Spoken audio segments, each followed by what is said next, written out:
L'accès et l'utilisation des TIC demeurent faibles dans de nombreux secteurs au Cameroun. Le cas des ménages, des entreprises et des administrations vient de faire l'objet d'une enquête réalisée par l'École nationale supérieure polytechnique et l'École des postes de Yaoundé, une enquête dont les résultats ont été publiés le 6 février 2023. Il ressort qu'évidemment, dans le cadre de l'utilisation par les ménages de TIC, qu'il y a une répartition qui est inégale.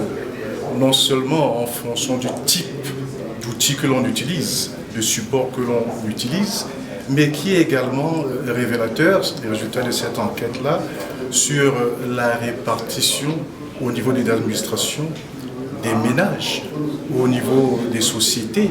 Par exemple, au niveau des sociétés, évidemment, l'utilisation du TIC est beaucoup plus élevée que dans les ménages. Pour les ménages, seuls 30% ont accès au TIC par téléphone sur un échantillon de plus de 3000 personnes interrogées. Le taux est de 80% pour les entreprises et un peu plus de 88% pour les administrations. Un déséquilibre dont les causes sont de plusieurs ordres: le coût élevé des équipements et des services Internet, l'instabilité du réseau électrique dans les milieux ruraux. L'Institut national de la statistique, qui a été sollicité pour cette enquête pour son appui technique, a formulé quelques propositions. Je suggère que nous puissions nous inspirer déjà des engagements de notre pays au plan international, puisque, vous savez, notre pays a adhéré à l'agenda de l'Union africaine à l'horizon 2063 et puis à l'agenda des Nations Unies.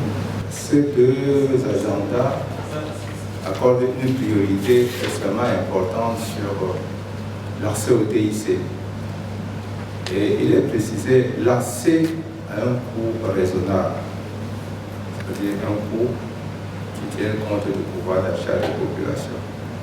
L'enquête révèle aussi que l'accès au TIC varie selon le sexe et le niveau d'instruction. 38% des hommes contre 29% de femmes, 91% de personnes scolarisées contre 10% de personnes non scolarisées. Le taux d'utilisation des TIC varie selon qu'on soit sur le téléphone, sur ordinateur et sur Internet. Dans les administrations, environ 29% de services disposent d'une ligne de téléphone fixe. L'accès à l'ordinateur est évalué à 65% et seulement 25% de la disponibilité de l'Internet. L'enquête recommande donc l'élaboration d'un programme d'éducation au TIC, tout comme la facilitation et l'optimisation de l'investissement dans les infrastructures et équipements des TIC.